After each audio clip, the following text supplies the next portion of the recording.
ইরানকে শায়েস্তা করার সঠিক উপায় খুঁজে পাচ্ছে না কেউই। এত হামলার শিকার হচ্ছে তেহরান, তবু বিস্ময়করভাবে টিকে আছে ইসলামী বিপ্লবের দেশটি।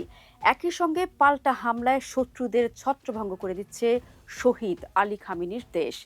অবাক করা বিষয় হচ্ছে, ইরানের সস্ত্র ড্রোন ঠেকাতে সৌদি আরব, কাতার, সংযুক্ত আরব আমিরাত যুদ্ধ বিমান ব্যবহার করতে বাধ্য হচ্ছে।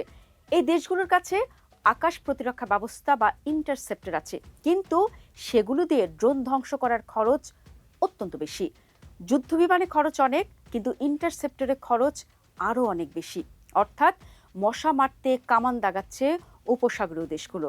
তাই বিকল্প উপায় খুঁজতে দিশেহারা হয়ে যাচ্ছে দেশগুলো। ইরান যুদ্ধ শুরু হওয়ার পর থেকে 24 মার্চ পর্যন্ত ইরান 3000-এরও বেশি ড্রোন ছুড়েছে। বেশিরভাগই ছোড়া হয়েছে সৌদি, কাতার, ওমান, আমিরাত ও বাহরাইনে। তারা অবশ্য দাবি করছে বেশিরভাগ ড্রোন আকাশেই ধ্বংস করা হচ্ছে, কিন্তু এইসব করতে করতে এই দেশগুলো কঠিন সমস্যার মুখোমুখি, এমনটাই মনে করছেন বিশ্লেষকরা।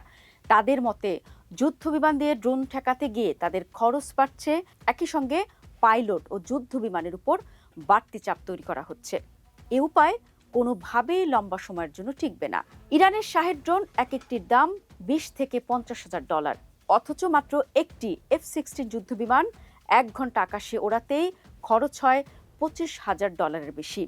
ড্রোন ধ্বংস করতে যুদ্ধ বিমান থেকে যেসব অস্ত্র ছোড়া হয় সেগুলোর খরচও অনেক বেশি।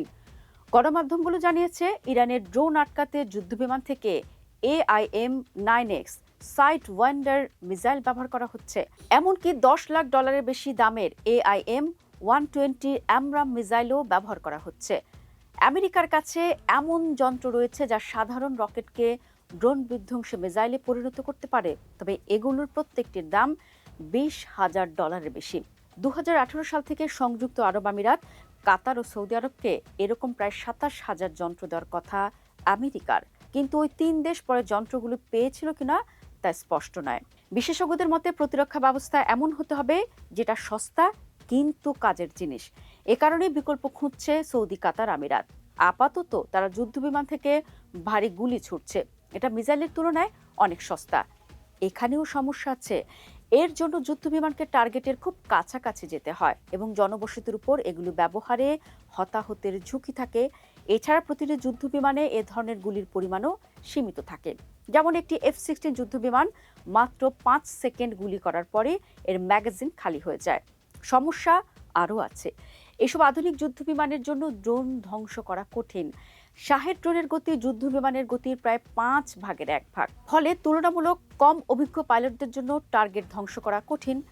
এসব বিবেচনা করে সৌদি, কাতার, আমিরাত অনেক রকম বিকল্প ভাবছে, কারণ তারা চাইছে আকাশ প্রতিরক্ষা ব্যবস্থার মিসাইল বা ইন্টারসেপ্টরের মজুত যেন ঠিক থাকে।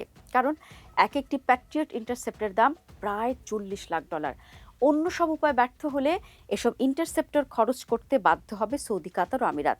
অবশ্য কিছু কিছু বিকল্প বাস্তবায়নও করছে তারা, যেমন আরব আমিরাত হেলিকপ্টার ব্যবহার করছে ড্রোন ধ্বংস করতে, এটা ইউক্রেনের কৌশল। কিন্তু আমিরাতের হেলিকপ্টারের সংখ্যা খুবই কম। আমিরাত এটাও ভাবছে ইসরায়েল থেকে লেজার ভিত্তিক প্রযুক্তি কিনবে। এই প্রযুক্তি দিয়ে ড্রোন ধ্বংস করার খরচ খুবই কম। সৌদির বিকল্প কয়েকটি, তারা আমেরিকাকে বলছে যুদ্ধ চালিয়ে যেতে যেন ইরান দুর্বল হয়। তাছাড়া পাকিস্তানের সঙ্গে সৌদির সামরিক চুক্তি আছে, সে চাইলে পাকিস্তানের অস্ত্র ব্যবহার করতে পারে। বিশ্লেষকদের প্রশ্ন, সৌদি, কাতার, আমিরাত বিকল্প উপায় পেতে পেতে ততদিন ইরানের বিরুদ্ধে টিকে থাকতে পারবে তো?